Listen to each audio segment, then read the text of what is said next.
Bismillahirrahmanirrahim. Assalamualaikum warahmatullahi wabarakatuh. Alhamdulillahi rabbil alamin. Wassalatu wassalamu ala ashrafil anbiya'i wal mursalin Muhammadin wa ala alihi wa ashabihi ajma'in. Rabbi shrah li sadri wa yassir li amri wahlul 'uqdatam min lisani yafqahu qawli. Rabbi zidni ilman warzuqni fahman. Amin ya rabbal alamin. Alhamdulillah. Alhamdulillah puan-puan dan juga tuan-tuan sekalian yang saya hormati, pada siang hari ini siang Alhamdulillah kita insyaallah akan membincangkan satu hadis Nabi mengenai tentang tempat kematian kita. Ramai orang membincangkan tentang tempat tinggal mereka di dunia. Tapi bila baca hadis ini kita akan tahu tentang tempat kematian kita, bukan kita tahu tempat kematian kita, tapi kita akan belajar tentang masalah tempat kematian kita. Jangan hanya kita sibuk memikir tempat tinggal kita, kena disetting macam mana tempatnya, macam mana keselesaannya, tapi hakikatnya kita lupa akan tempat kematian kita, bahwa bagaimanapun jua kita ini, kita akan kembali ke tanah. Tanah adalah tempat abadi kita, daripada rumah yang sentiasa kita percantikkan. Alhamdulillah sekarang saya pun dah mulai boleh melihat setidaknya nanti kalau perempuan tentu ada sebarang soalan atas apa yang saya sampaikan mungkin agak confused boleh ditanyakan dekat ruang komen, nanti insyaallah saya boleh tengoklah kalau sekiranya perlu untuk disampaikan. Jadi tajuk kita hari ini tentang masalah tempat kematian, satu hadis. Walaupun kita memiliki buku yang begini tebalnya 3 jilid yang terhimpun hadis-hadis yang sahih, jangan terlintas dalam hati kita bahwa bilalah kita nak khatam ini, atau misalnya kita berkata untuk apa aku nak beli buku ini tebal sangat, bila aku nak habis.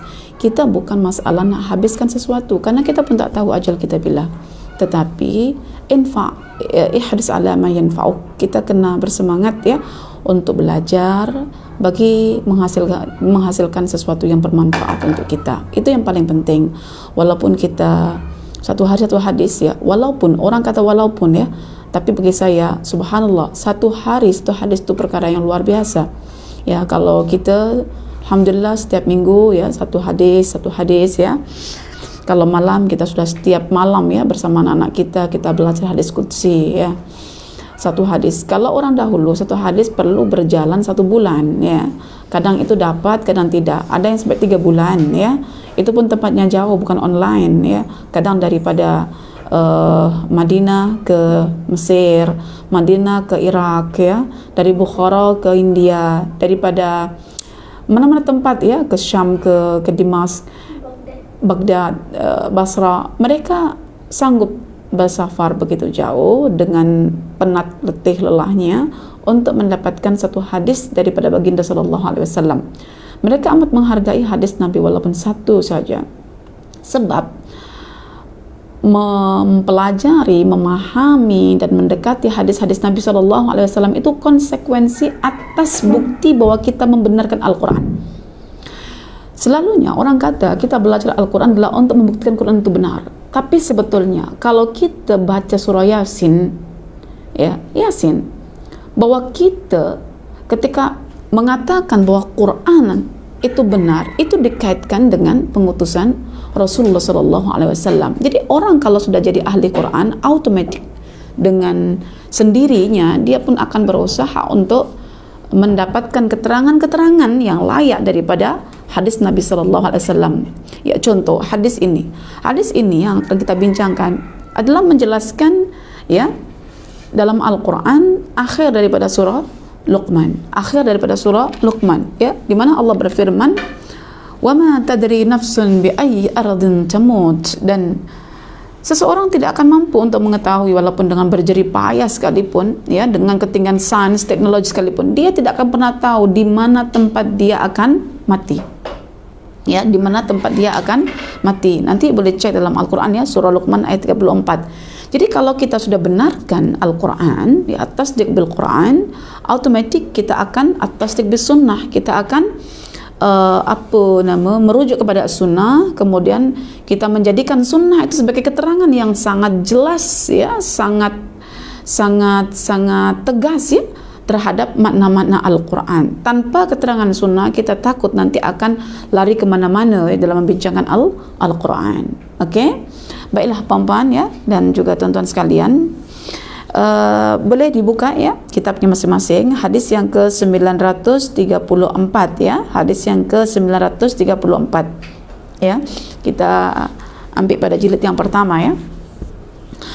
Saya bacakan dan sila didengar ya. Saya nak nanti hadis ini ya puan-puan ya tuan-tuan boleh meletakkan ya hadis ini dalam dada puan-puan dan tuan-tuan selepas memahami, mengerti dan dapat mengeluarkan petunjuk-petunjuk di sebalik makna hadis ini ya, supaya kita nanti apabila berdepan dengan apa-apa jua keadaan kita boleh recall semula ya apa yang perlu untuk kita selesaikan dengan petunjuk hadis ini. Bismillahirrahmanirrahim. An Abi Azzata Al-Hudali qala Rasulullah sallallahu alaihi wasallam, idza arada Allahu qabda 'abdin bi ardin ja'ala lahu fiha hajatan. Sekali lagi, an Abi Azzata Al-Hudali qala Rasulullah sallallahu alaihi wasallam, idza arada Allahu qabda 'abdin bi ardin ja'ala lahu fiha hajatan. Yang bermaksud daripada Abu Azza Al-Hudali telah berkata, qala Rasulullah sallallahu alaihi wasallam, Rasulullah sallallahu alaihi wasallam telah bersabda, idza arada Allahu, jika Allah telah berkehendak, qabda 'abdin bi ardin, ya mencabut nyawa hamba pada satu tempat, ja'ala, maka Allah akan menjadikan lahu bagi hamba itu fiha, pada tempat tersebut, hajatan, satu keperluan. Maksudnya begini, jika Allah hendak mencabut nyawa seseorang pada satu bumi ya, satu tempat begitu, maka Allah akan jadikan hamba itu berhajat untuk datang ke tempat itu ya, mungkin karena ada keperluan, ada hal, ada sesuatu yang bermanfaat yang ingin dia capai dan lain sebagainya. Jadi di sini kita boleh tahu bahwa tempat kematian itu sangat terkait dengan hajat. Jika tempat kematian kita tak pernah boleh tahu, maka hajat kita pun tak pernah boleh tahu. Ya, kita tak pernah boleh tahu. Karena itu, puan-puan dan tuan-tuan sekalian yang saya hormati, apabila kita membaca hadis ini, Masya Allah, kita akan mendapatkan sesuatu pelajaran yang bermanfaat yang tidak akan didapati oleh para astronot, oleh para angkasawan, oleh orang-orang yang cenderung dalam mengkaji khusus untuk bidang keduniaan, sains dan teknologi yang tidak ada dikaitkan langsung dengan Al-Quran atau benar sunnah. Jadi kita belajar ini, kita akan tahu tentang kita, bahwa kita ini ketika dikatakan sebagai ahlul ard atau ahlul dunya, penduduk atau penduduk negeri dunia ini, maka konsekuensinya ada 4. Ikutkan hadis riwayat Imam Muslim. Konsekuensinya bahwa kita akan sakit ya, kita akan sakit. Konsekuensi yang kedua, kita akan tua. Konsekuensi yang ketiga, kita akan mati. Konsekuensi yang keempat, kita akan menderita. Itulah penduduk bumi itu. Maknanya kalau konsekuensi kita itu akan mati, apa yang perlu kita siapkan adalah bekalan menuju kematian kita ya. Dan untuk mempersiapkan bekalan menuju kematian kita, kita kena belajar mengenai hadis Nabi yang terkait tentang masalah kematian. Ya, dan kematian di sini dalam hadis ini yang dibincangkan dalam mengenai tempat matinya kita. Di mana kita akan mati? Sekarang ini Ustazah ada dekat Malaysia, okey?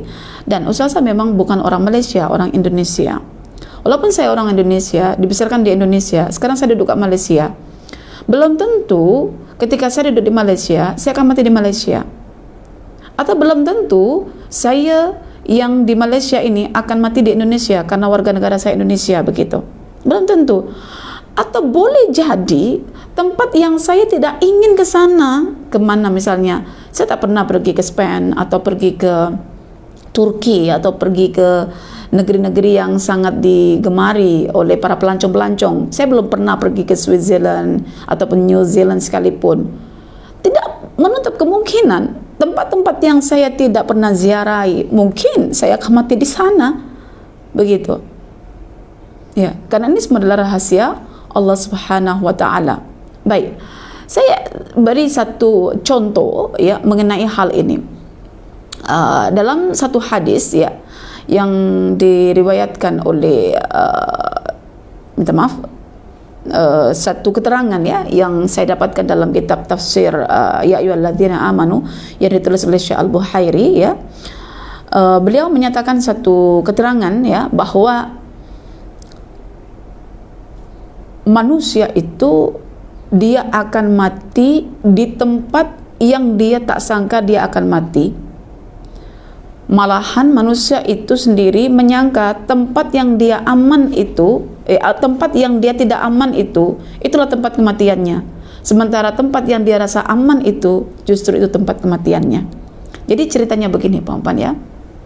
Satu ketika Nabi Sulaiman alaihi salam ya tengah berdialog dengan malaikat maut, ya, tengah berdialog dengan malaikat maut. Kemudian ketika tengah bersimbang-simbang dengan malaikat maut, Nabi Sulaiman ini tiba-tiba datang seorang lelaki. Yang mana ketika mana malaikat maut ini melihat lelaki tersebut, malaikat maut itu menatap dengan tatapan yang begitu tajam. Pandangan yang sangat kuat tatapannya. Kemudian malaikat ini berundur ya daripada sisi Nabi Sulaiman, pergi ya meninggalkan Nabi Sulaiman. Maka lelaki itu bertanya kepada Nabi Sulaiman, "Wahai Nabi Allah, siapa lelaki tadi yang berada di sampingmu?" Maka Nabi Sulaiman berkata, "Dia adalah malaikat maut." Seketika lelaki itu ketakutan, "Celakalah aku pasti akan mati. Sebab saya tengok tatapannya begitu tajam dan kuat kepadaku."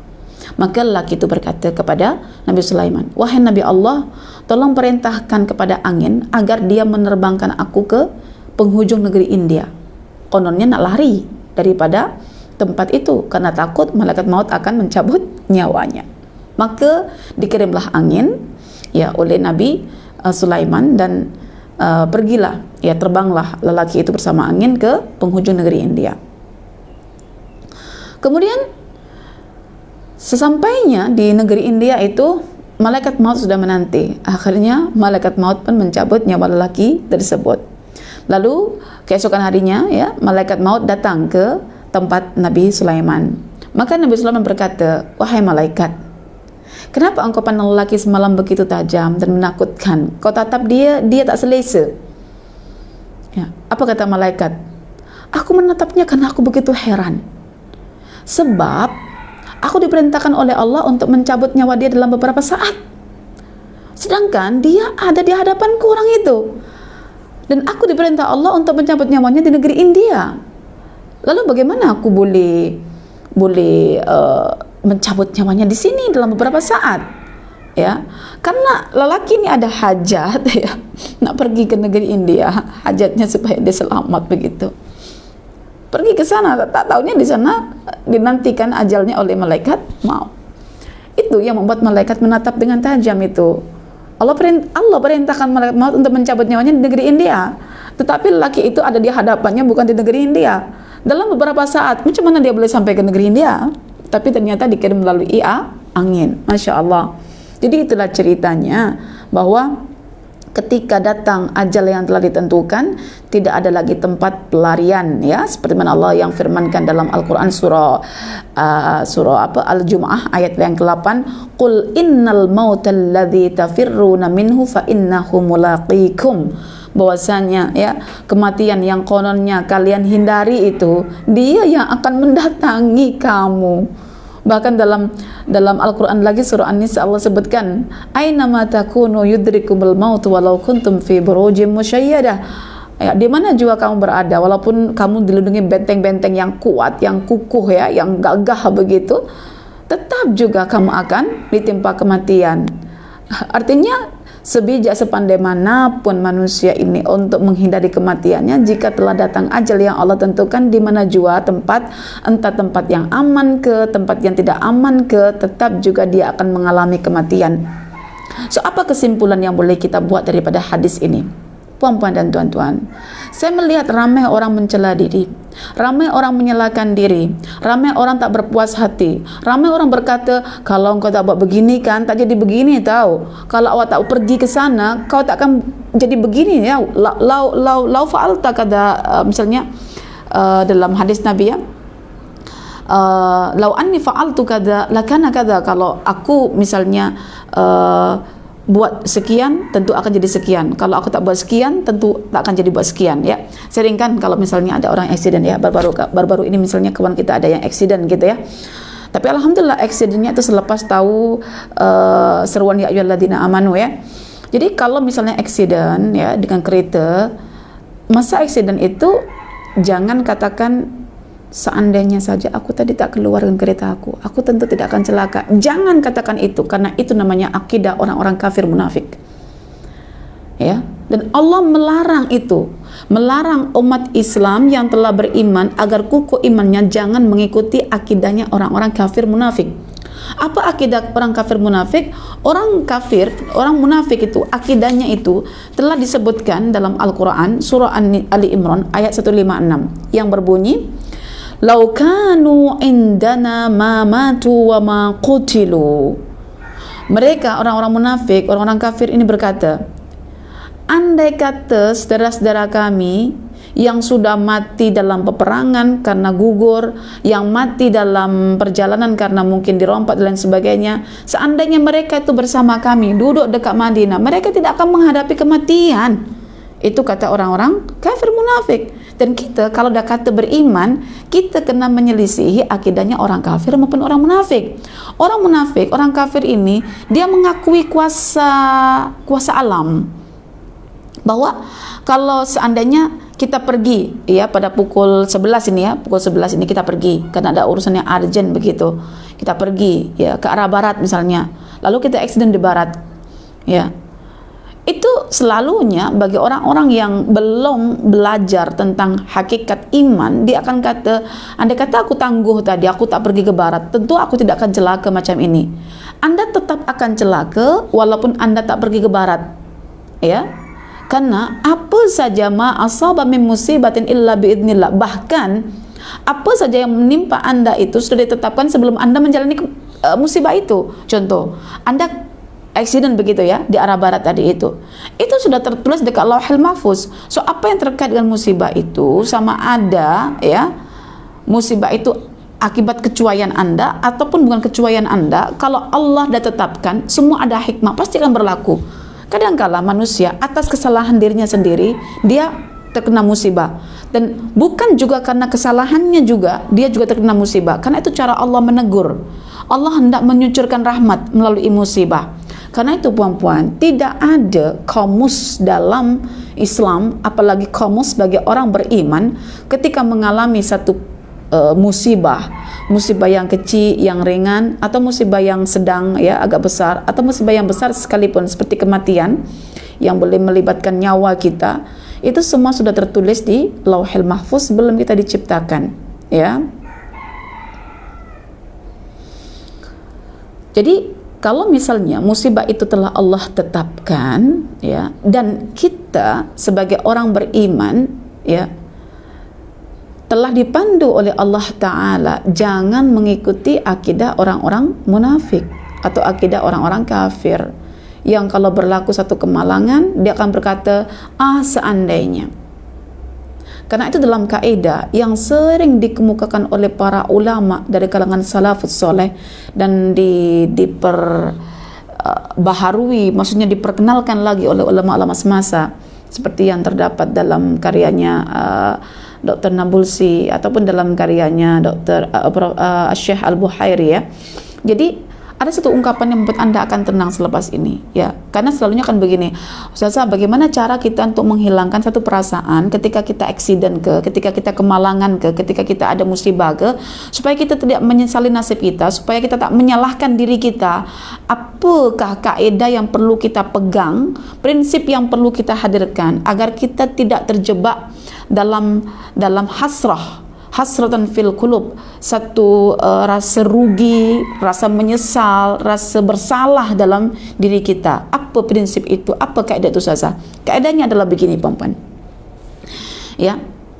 Bahwa segala bentuk musibah yang menimpa kita bukan semata-mata disebabkan oleh kesalahan kita. Ramai orang sekarang buat satu kesimpulan secara umum bahwa setiap musibah yang menimpa kita pasti itu hukuman Allah karena kita bersalah. Ya, pasti hukuman Allah karena kita bersalah. Selalunya begitu. Kalau begitu, saya buat pertanyaan, bagaimana seandainya kita sudah melakukan apa yang terbaik untuk kita? Contoh, kita berdakwah, ya, pergi ke Sabah. Contoh, ya, contoh. Itu perbuatan yang bermanfaat. Lalu kita mati di sana, atau kita accident dekat sana. Adakah itu disebabkan karena kita punya kesalahan? Tentu tidak. Ada juga orang yang pergi ke Genting Highland contohnya untuk berjudi, lalu dia mengalami kemalangan. Ya, itu mungkin juga, itu boleh kita katakan adalah sebagai teguran atas niat kita yang buruk yang kita hendak salurkan kepada apa? Kepada tempat yang bermaksiat. Jadi ada kalanya musibah menimpa kita itu karena sebagai teguran Allah ke kita atau sebagai hukuman untuk dijadikan ibrah bagi orang-orang kemudian. Ada kalanya juga bukan karena kesalahan kita, tapi memang Allah sudah menetapkan hal itu untuk kita, yang hikmahnya selalu ada menyertainya. Oke, sekali lagi kaidahnya adalah bahwa setiap musibah yang menimpa kita bukan semata-mata sebagai penentu bahwa kita buat kesilapan. Demikian juga setiap kesilapan yang kita lakukan bukan semata-mata sebagai punca atau sebab musibah akan datang kepada kita. Boleh faham di sini? Saya ulang sekali lagi. Ini prinsip yang kata Nabulsi, kalau kita pegang prinsip ini, insya Allah tidak ada rasa bersalah dalam hati umat Islam ketika dia tertimpa musibah, ketika dia tertimpa kemalangan, ketika dia tertimpa apa saja yang dia tak suka. Dia tak akan kata seandainya, tapi dia akan berkata qaddarallah ma syaa fa'al. Ya, inilah yang Allah tetapkan sebagai takdir saya. Jika Allah berkehendak, Allah akan buat. Ya. Jadi prinsip itu adalah begini. Ya. Setiap musibah yang menimpa kita, ya, bukan semata-mata karena kita punya kesilapan. Dan setiap kesilapan yang kita lakukan bukan semata-mata sebagai punca akan datangnya musibah kepada kita. Ya. Itu kita boleh tengok para nabi, al-anbiya war rusul, ya. Musibah sentiasa mengiring mereka. Adakah itu nak kata bahwa nabi itu banyak silapnya sehingga banyak musibahnya? Bukankah Allah berkata, ya, jika aku menghendaki kebaikan pada seorang hamba, aku akan banyakkan musibah untuknya. Adakah nak kata bahwa seorang hamba itu banyak salahnya sehingga banyak musibahnya? Kalau demikian, maknanya Nabi kita yang dikata sebagai asyaddul bala, ya, bala yang paling besar yang akan menimpa manusia adalah bala yang menimpa para nabi. Takkan Nabi kita dikatakan sebagai Nabi yang penuh kesilapan sehingga Allah bagi musibah? Tentu tidak. Ya, prinsip ini membuat kita tidak mencela diri. Lalu sunnah Nabi memberikan petunjuk yang luar biasa. Bagaimana caranya agar kamu tak menyalahkan diri selepas prinsip itu kamu pegang? Ya, selepas prinsip itu kamu pegang, bagaimana caranya agar kamu tidak menyalahkan diri sendiri? Maka Rasulullah Shallallahu Alaihi Wasallam memandu kita dengan panduan yang sangat sempurna, yang sampai bila-bila kalau puan-puan tuan-tuan lakukan panduan ini, tuan-tuan puan-puan tidak akan pernah menyesal walau apapun jua musibah menimpa puan-puan dan tuan-tuan. Apakah hadis itu? Hadis itu berbunyi, ihris ala ma yanfa'uk, wasta'in billah wala ta'jaz wala taqul law anni fa'altu kada lakana kada walakin qul qaddarallahu wa ma syaa fa'al fa inna law taftahu amal syaitan. Maknanya adalah bahwa kita diminta oleh Allah, kita diminta oleh Rasulullah sallallahu alaihi wasallam sebagai juru bicara Allah Ta'ala, ya, untuk bersemangat dan bersegera dalam melakukan perkara-perkara yang membuat kita mendapatkan manfaat. Ihris ala ma yanfa'uk, ya, bersegeralah, bertamak-tamaklah, ya, buatlah, jangan ditunda-tunda segala perkara yang boleh membawa manfaat untukmu. Lepas itu wasta'in billah, dan jadikan Allah sebagai penolong kamu. Lepas itu wala ta'jaz, jangan bermalas-malasan, ya. Lepas itu wala taqul law anni fa'altu kadza lakana kadza, jangan berkata selepas itu, andai kata aku tadi buat ini kan tentu akan jadi begini. Jangan katakan begitu. Walakin, tetapi katakanlah, qul qaddarallahu wa ma syaa fa'al, inilah yang telah Allah takdirkan untuk saya, dan apa yang Allah takdirkan untuk saya pasti Allah akan jalankan takdirnya itu. Ya, jangan kata lau, seandainya, sebab kata seandainya itu membuka jalan bagi syaitan mentaswis kita, membuat kita ragu, membuat kita serba salah, serba tak menentu. Akhirnya kita menyalahkan diri kita. Contoh, kita katakan, nak, tolong belikan santan dan juga ikan, apa namanya, ikan kembung. Umi pagi ni nak masak untuk Abi, ya, sebelum pergi kerja. Umi nak masak apa namanya, sayur lodeh gitu, ya, kalau orang Jawa itu sayur lodeh itu. Abi nak minta, tolong nak belikan, sambil engkau belikan, Umi belikan jaga rumah, Umi beli sidak kain, ya, tu ada basikal dah. Kita suruh supaya anak kita berbakti kat kita, ya, suruh supaya anak kita menolong kita punya pekerjaan, suruh anak kita supaya bertanggung jawab di masa hadapan nanti, dilatih untuk bersikap berani. Kita nak cuba melatih anak kita berani, karena kita tahu anak-anak sekarang ini, ya, umur 13, 12, 14, 15 tu tak pandai pergi ke kedai dan tak tahu jenis ikan, sehingga ibunya kepayahan urus semuanya, penat, satu pun anak tak pandai. So, si ibu ini hendak memberikan manfaat untuk anaknya, maka diberilah, ya, nota, kertas, apa yang perlu dia beli, ya, macam masa kecil kita dulu, dari kecil sudah dilatih tanggung jawab, daya ingatan kita selalu diasah, ya, oleh nenek-nenek kita, ya, ibu kita suruh beli, ya, dekat kedai runcit itu 20 jenis gitu, ya, rempah-rempah apa semuanya, minyak, ininya semua untuk keperluan pagi itu. Kita menghafal, kita ada tulisan. Setiap pagi begitu terus. Nah, kita juga nak anak kita begitu. Tak tahunya anak kita naik basikal, ya, bila masuk Tri Junction, ya, kena langgar kereta. Adakah kita nak kata, kalau aku tak suruh anakku tadi, ya Allah, lepas tu kita disalahkan oleh suami kita, mama ini kalau seandainya tak suruh anak kita, tak jadi macam ini, tengok dia masuk hospital. Selagi kita sudah, ya, berazam untuk melakukan perkara yang bermanfaat, selagi itu jangan buka jalan bagi syaitan menyalahkan diri kita dengan mengatakan andai kata aku tak buat begini, tak buat begitu. Ucapan andaian itu hanya untuk menyengsarakan hati kita, ya, seperti mana yang Allah firmankan itu. Ungkapan orang-orang kafir itu adalah liyaj'alallahu dzalika hasratan fi qulubihim, ya, supaya dengan ungkapan itu jiwa orang-orang menjadi semakin tertekan, serba bersalah gitu. Kenapa lah aku tadi suruh anakku, padahal itu buat sesuatu yang bermanfaat, ya, untuk anak kita. Kita pun dah bagi nasihat, kan, hati-hati nanti dekat tepi jalan tu, buat begini-begini. Kita sudah bagi nasihat, tapi apa yang berlaku memang itu Allah bagi teguran, ya.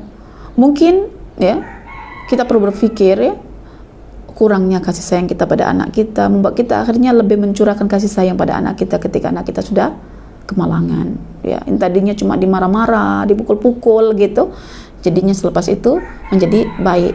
Bila tengok anak sudah terbaring gitu, dia merasa menyesal, andai kata aku perlakukan dia dengan sebaik-baiknya selama umurku, ya, aku tidak akan menyesal ketika aku ditinggalkan oleh anakku. Percayalah perempuan kalau sudah serve anak, suami dengan hak-hak mereka tinggalkan kita bagaimanapun, kita tidak ada rasa bersalah. Karena apa? Karena kita sudah bagi yang terbaik.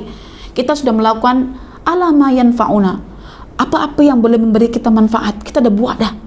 Tapi kalau kita sudah melanggar skrip Allah, tidak ada manfaat dalam hidup kita yang kita buat. Bila berlaku kemalangan, musibah, memang kita akan mencela diri kita sendiri, percayalah itu. Makanya supaya kita tak mencela diri kita, Rasul telah mengatakan, buat je benda yang manfaat, lepas tu apa yang berlaku, nah, kamu tidak akan pernah mencela diri. Kalau kamu masih mencela diri, maka kuatkan sekali lagi iman kamu. Maknanya kita nih kalau masih mencela diri di saat kita sedang berbuat baik, dan akibat berbuat baik itu kita celaka misalnya, itu tandanya kita belum beriman.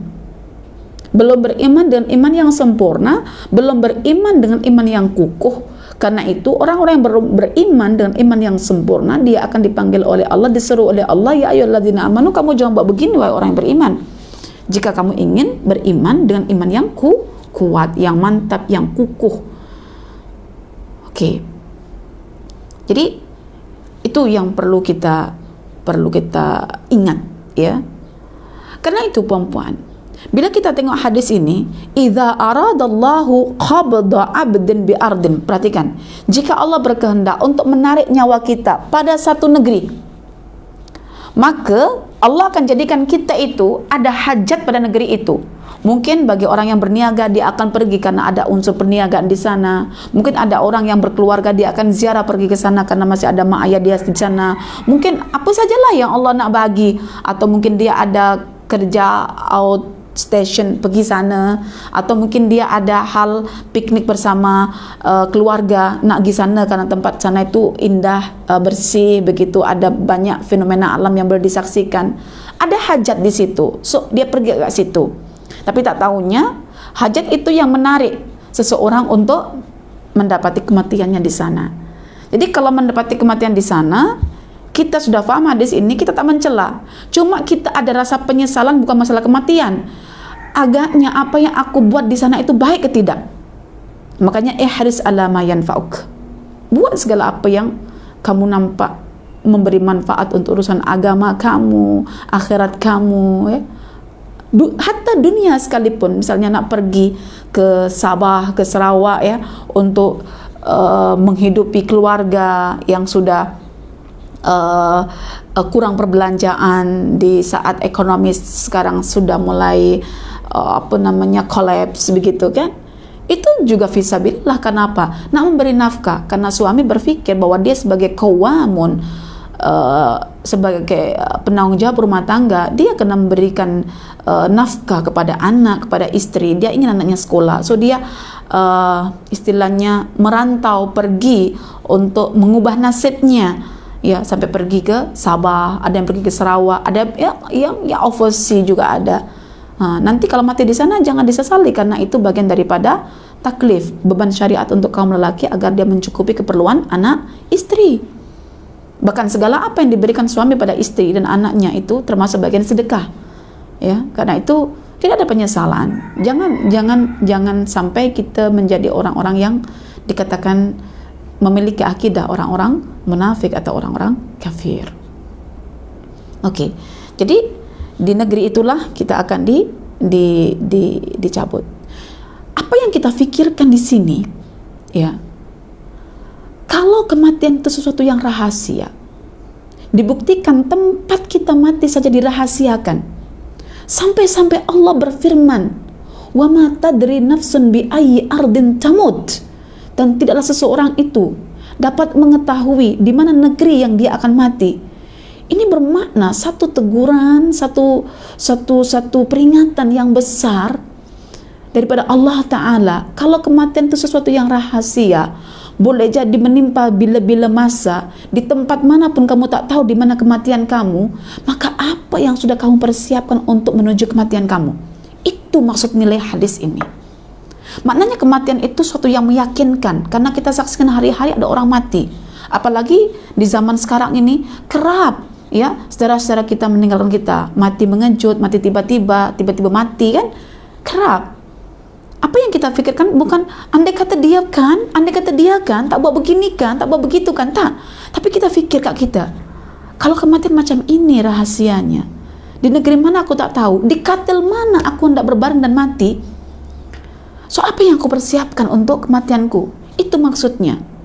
Sampai-sampai Allah mengungkapkan dalam surah Luqman tadi itu, wa ma tadri nafsun bi ayyi ardin tamut. Kenapa Allah tak kata wa ma ta'lamu nafsun bi ayyi ardin tamut, dan tidaklah seseorang itu dapat mengetahui di negeri mana dia mati. Kenapa Allah tak kata menggunakan lafaz ta'lam?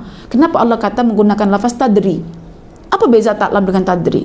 Tadri itu sama-sama artinya mengetahui dengan alima ya'lamu. Ta'lam ke tadri sama-sama maknanya mengetahui.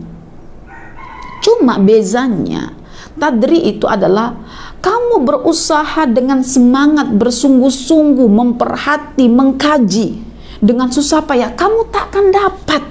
Ketinggian sains teknologi yang telah kamu banggakan tidak boleh mengungkap satu rahasia di mana kamu akan mati. Makanya jangan berbangga dengan apa? Dengan sains dan teknologi.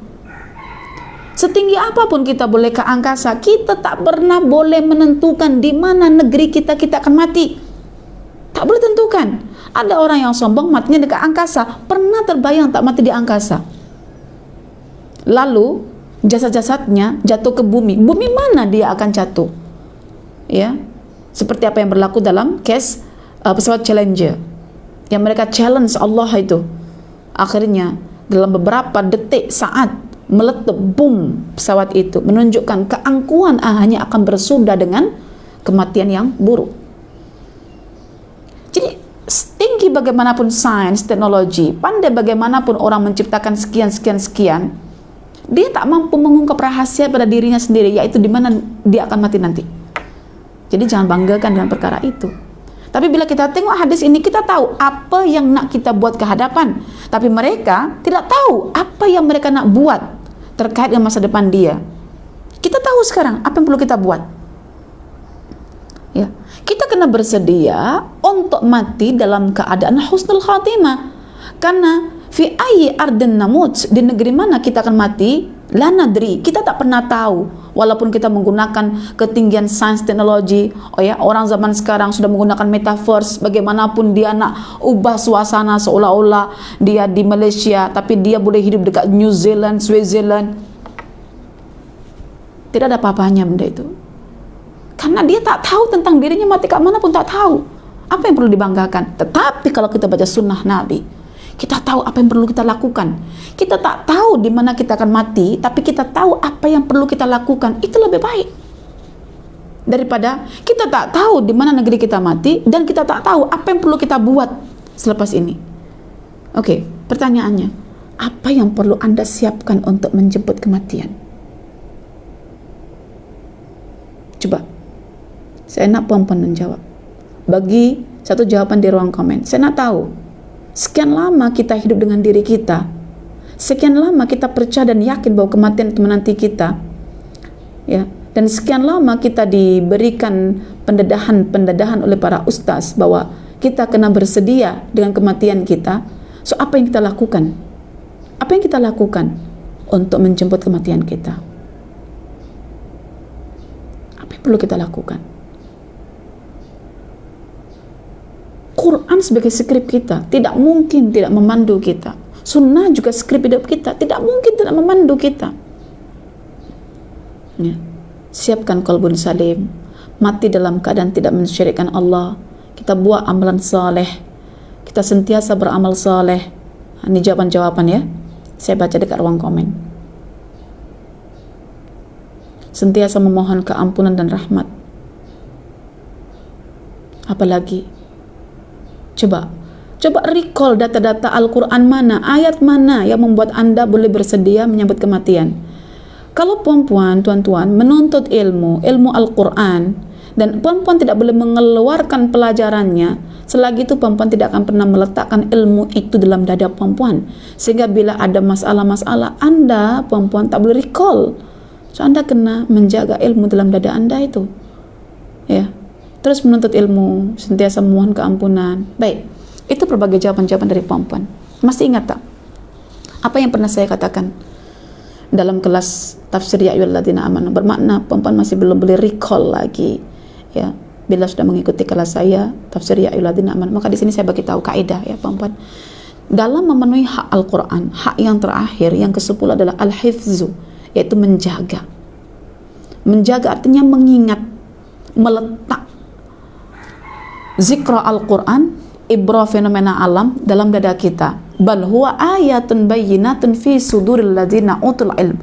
Bahwa Al-Quran Al-Karim dengan ayat-ayatnya mengandungi zikra, dengan ayat-ayat saintifiknya yang mengandungi ibrah, itu kena diletakkan dalam dada. So anytime kita ada masalah, ada persoalan, kita boleh keluarkan.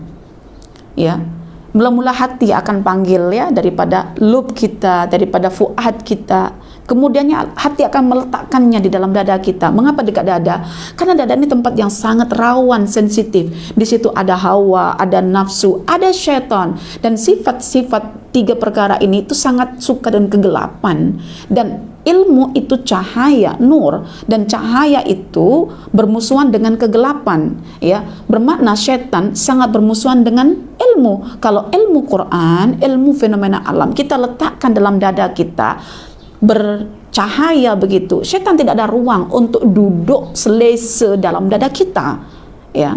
Oke, contoh sekarang ini kita ada isu, ada masalah, kita tak tahu negeri mana kita akan mati, namun kita ingin husnul khotimah, betul tak? Kita ingin bersedia menyambut husnul khotimah kita. Kita ingin mempersiapkan kematian kita. So apa yang perlu kita lakukan? Coba recall data Quran. Kalau kita tak boleh recall data Quran, itu tandanya kita tadabbur Al-Quran tapi belum tazakur, belum keluarkan pelajaran Al-Quran, sehingga pelajaran itu belum kita jaga dalam dada kita. Maka Imam Syafi'i mengatakan al-ilmu fis sudur wala fis sutur. Ilmu itu dekat dada kita, tersimpan dalam dada kita, lapisan hati yang paling luas, bukan dekat tulisan.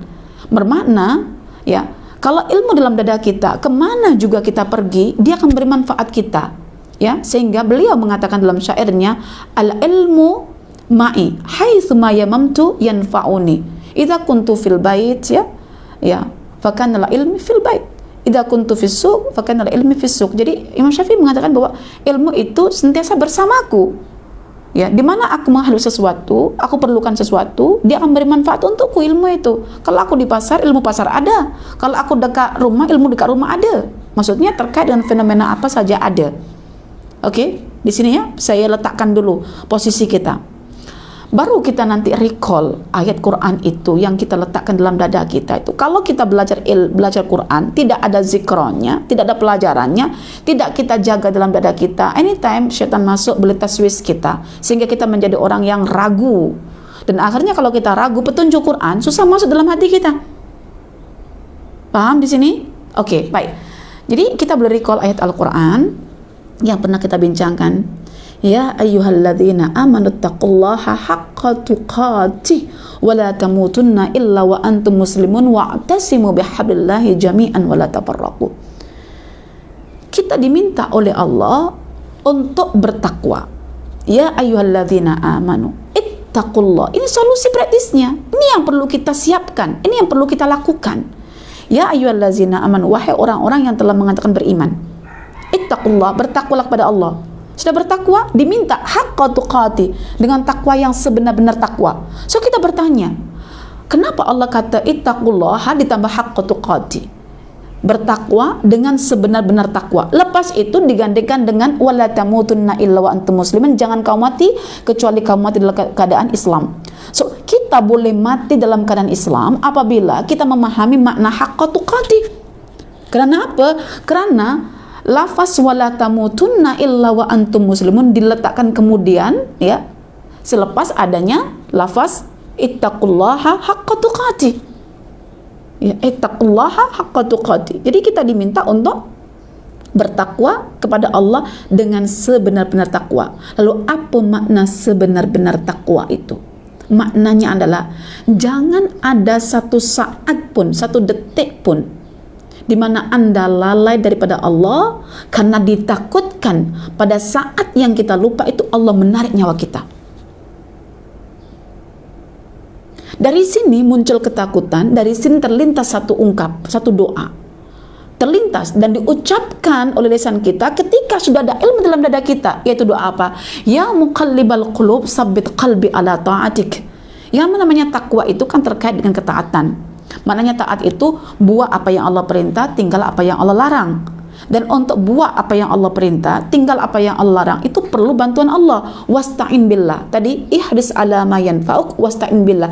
Jadikan Allah sebagai penolong Anda, yaitu apa? Jadikan Allah sebagai pembimbing Anda ketika Anda berazam untuk dalam setiap detik saat itu ingat Allah, maka Allah sebagai penolong kita agar kita tidak lalai dalam mengingati Allah Subhanahu wa taala. Jadi ingatlah, makna haqqa tuqati itu adalah jangan sampai ada satu masa, satu saat, satu waktu yang kita lupa dengan Allah, lalu Allah matikan kita dalam keadaan yang kita lalai, sehingga kesudahan kita bukan lagi husnul khatimah tapi su'ul khatimah. Maka caranya berdoa, ista'in billah, jadikan Allah sebagai penolong kita. Karena itu pada ayat tersebut sambungannya adalah wa'tasimu bihablillah. Pertama kali yang perlu kita lakukan adalah mari kita berpegang dengan Al-Quran, ya, dan sunnah Nabi. Karena Quran dan sunnah sumber ilmu, ilmu yang akan beri petunjuk. Bila Allah memberi petunjuk ke kita, hakikatnya kita sedang berada di luar petunjuk. Kita sedang berada di luar siratal mustaqim. Kita masih di luar lagi. Ada siratal mustaqim, kita di luarnya. Tapi kalau kita belajar Al-Quran, belajar As-Sunnah, kita keluarkan pelajarannya, kita letakkan dalam dada kita dapat ilmunya, ilmu itu petunjuk, maka ilmu tadi itu akan membimbing kita menuju ke siratal mustaqim. Sampai di siratal mustaqim belum tentu kita akan berjalan lurus. Sehingga kita perlu apa? Kita perlu wa'tasimu billah. Kita perlukan Allah sendiri yang akan bimbing kita. Kita perlu al-irsyad. Lepas al-hidayah kita perolehi, kita perlu al-irsyad. Kita perlu taufiknya Allah. Sehingga ketika kita sudah dihantar oleh ilmu kita berada pada jalan yang lurus, kita minta agar Allah membimbing kita ketika kita sedang berada di atas jalan yang lurus. Membimbing untuk mendaki sampai kita berjumpa Allah nanti. So akhirnya ending kita adalah ending husnul khatimah. Makanya ada wa'tasimu billah, ada wa'tasimu bihablillah. Wa'tasimu bihablillah secara majority ulama menafsirkan itulah Al-Quran. Sedangkan wa'tasimu billah itu Allah sendiri yang akan bimbing kita. Jadi untuk mencari ilmu itu mungkin dimudahkan oleh Allah, tetapi untuk mendaki jalan menuju Allah belum tentu kalau kita tidak memohon kepada Allah. Karena itu kita sentiasa minta ihdinas siratal mustaqim, bukan ihdina illa siratal mustaqim. Kita Allah bagi kita bimbingan ketika kita sudah berada di atas jalan yang lurus. Itu kita maunya kepada Allah. Bagaimanapun kita punya ilmu, contohlah ilmu semalam yang kita bincang bersama anak-anak kita. Jika kita ingin disebut oleh Allah dengan sebutan penghormatan, maka pastikan malaikat ketika meninggalkan kita di waktu subuh atau mendatangi kita di waktu subuh, kita dalam keadaan sholat, atau ketika malaikat mendatangi kita ataupun meninggalkan kita di waktu asar, kita dalam keadaan sholat, sehingga ya nama kita disebut karena sholat kita, penghormatan kita dapat karena sholat kita. Sholat apa? Sholat fajar dan sholat asar. Itu ilmu, itu hidayah. Tapi belum tentu kan seawal subuh kita bangun, belum tentu kan seawal asar kita sudah sholat. Kadang tertanggul lepas asar lama, kadang tertanggul lepas 20-30 menit lepas subuh, iya kan? Belum tentu. Jadi jangan mengakal-akali sesuatu yang kita kehendaki bahwa ia akan berlaku atas usaha kita. Jangan ikuti jejak Qarun. Kita kena mengikuti jejak Nabi Musa alaihissalam. Kita minta petunjuk dari Allah, petunjuk ilmu Al-Quran, petunjuk ilmu As-Sunnah, lalu kita minta taufik daripada Allah supaya Dia bimbing kita sampai akhirnya kita mendaki. Dan memang betul, kita mendaki puncak destinasi yaitu Allah Ar-Rahman adalah dengan qalbun salim kita, hati yang bersih. Hati yang bersih itulah hati yang sentiasa mengingati Allah, sehingga saat-saat kita hanya dihias dengan zikrullah. Dan zikrullah sifatnya bukan dalam masjid semata-mata di atas sajadah kita, tapi everything, apa sahaja yang kita boleh kaitkan dengan Allah, dengan Al-Qurannya, dengan sabda Rasulnya, itu dikatakan sebagai zikrullah. Wala zikrullahi akbar. Dan ketika kita ingat Allah, ingatan Allah kepada kita lebih besar manfaatnya. Mungkin itu saja yang belum saya sampaikan. Jadi inti pelajaran hadis kita kali ini, bukan kita diminta untuk mencari tahu negeri mana kita akan mati, tetapi kita diminta untuk meyakini bahwa negeri mana kita akan mati itu dirahasiakan oleh Allah. Tujuannya agar kita berbekal menuju Allah, dan untuk berbekal menuju Allah kita diminta untuk mengamalkan petunjuk yang Allah sebutkan dalam seruannya, ya ayyuhallazina amanu taqullaha haqqa tuqatih wa la tamutunna illa wa antum muslimun wa'tasimu bihablillahi jami'an wa la tafarraqu. Sadaqallahul azim. Aqulu qawli hadza wa astaghfirullah li wa lakum. Wassalamu alaikum warahmatullahi wabarakatuh.